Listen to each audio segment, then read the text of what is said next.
Hello बच्चा लोग, तो कैसे हैं आप सभी। आई होप आप सभी जबरदस्त होंगे और आपकी एग्जामिनेशन की प्रिपरेशन काफी जबरदस्त तरीके से चल रही होगी।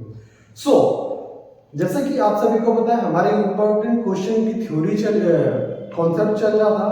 इंपॉर्टेंट क्वेश्चन की सीरीज चल रही थी, वो सीरीज ऑलमोस्ट खत्म हो चुकी है। बस एक टॉपिक रह गया है, उसके ऊपर आपको वीडियो प्रोवाइड हो जाएगा। लेकिन उससे पहले मैं बात करना चाहता हूँ कुछ इंपॉर्टेंट कॉन्सेप्ट जो हमारी भारतीय अर्थव्यवस्था जो बुक है, इंडियन इकोनॉमी जो बुक है, उससे रिलेट करती है। तो आज मैं आप सभी से जो डिस्कस करने वाला हूं, वो क्या डिस्कस करने वाला हूं, टॉप 7 क्वेश्चन चैप्टर नंबर 1 के आजादी के समय भारत की अर्थव्यवस्था कैसी थी, वो चैप्टर नंबर 1 है।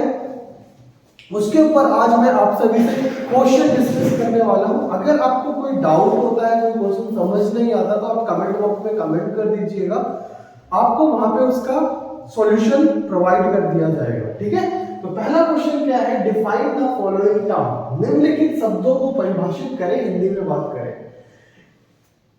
इन्फेंट मोर्टेलिटी रेट, शिशु मृत्यु दर, बहुत बड़ा कॉन्सेप्ट था। जब भारत हमारा क्या हुआ था, आजाद नहीं हुआ था उस समय, 1947 की बात करें तो हमारी इकोनॉमी कैसी थी। जब ब्रिटिश शासन काल था तो उस समय हमारी अर्थव्यवस्था कैसी थी, हम उसके ऊपर बात कर रहे हैं। तो हमारा जो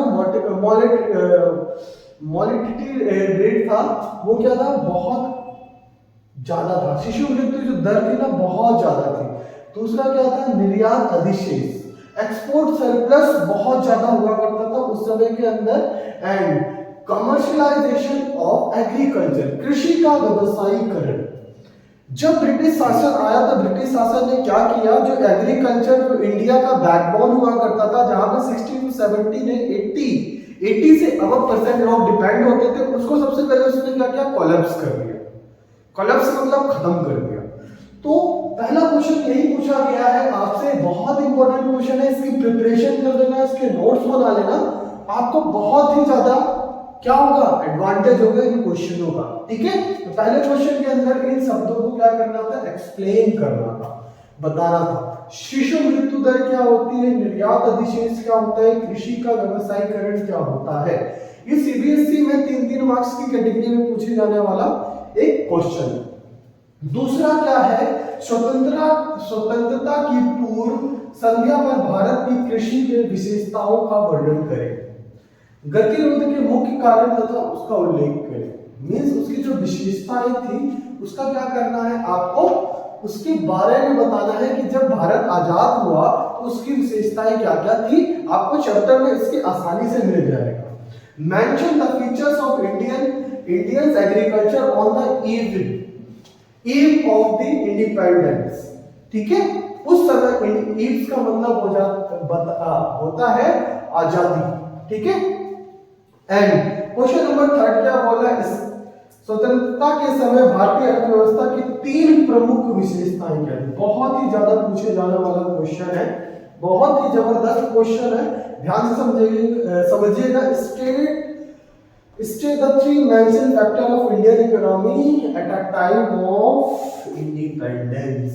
भारत स्वतंत्रता के समय भारतीय अर्थव्यवस्था की 3 मुख्य विशेषताएं क्या है, आपको इसके ऊपर क्वेश्चंस, ये क्वेश्चन है, आपको अपने आंसर प्रिपेयर करना, जहां पे भी डाउट आए आप पूछ सकते हैं। क्वेश्चन नंबर 4 की ओर चलते हैं।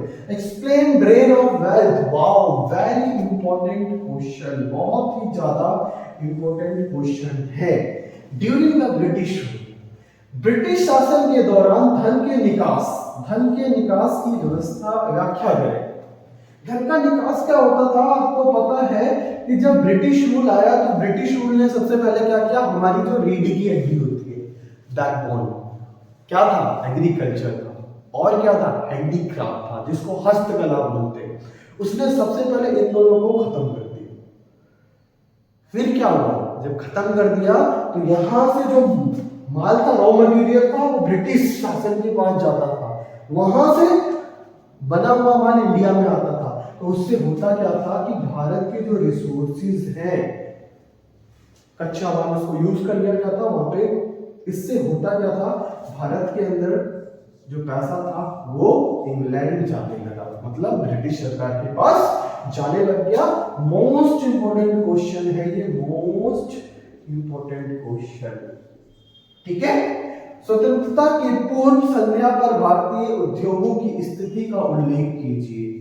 जब mention the state of the Indian industries, उस समय जब भारत की अर्थव्यवस्था, उस समय इंडिपेंडेंट के समय भारत की जो उद्योग थी, इंडस्ट्री थी, उसका रोल बहुत कम था, बहुत ही कम था।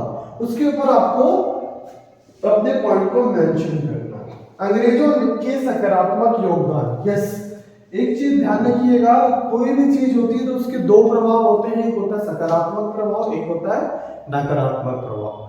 अगर ब्रिटिश गवर्नमेंट आई तो कुछ हमें दे के गई, अगर ब्रिटिश गवर्नमेंट आई तो कुछ हमसे लेके भी गई, ये चीज ध्यान रखना।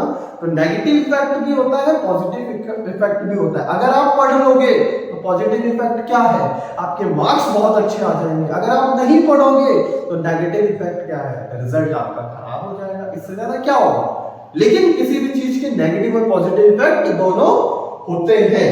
तो ये भी क्वेश्चन पूछा गया है, इंपॉर्टेंट क्वेश्चन है, इसको भी ज्यादा फोकस के साथ करना। Positive contribution by the British government, British की क्या पॉजिटिव इंपैक्ट थे वो भी वर्णन करना है। अब हम बढ़ते हैं अपने लास्ट क्वेश्चन की ओर। औपनिवेशिक काल में भारत की जनसंख्याकीय प्रोफाइल का मात्रात्मक मूल्य, ये इंपॉर्टेंट क्वेश्चन है, इसकी वीडियो में आपको प्रोवाइड करूंगा। ठीक है, ये जो 7वां क्वेश्चन है अभी अंडरस्टैंड नहीं हुआ होगा तो इसकी शॉर्ट वीडियो मिल जाएगी, इसमें 2 से 3 मिनट की होगी, वो मैं सारी चीजें एक्सप्लेनेशन करके आपको बता दी जाएगी। और ये इंपॉर्टेंट क्वेश्चन है, इसके ऊपर फोकस जरूर कीजिएगा, इसके ऊपर हम अपनी नेक्स्ट वीडियो में बात करेंगे। Thank you so much, I hope आपको ये क्वेश्चन समझ में आया हो। तो मिलते हैं हम अपनी नेक्स्ट वीडियो में। So thank you so much.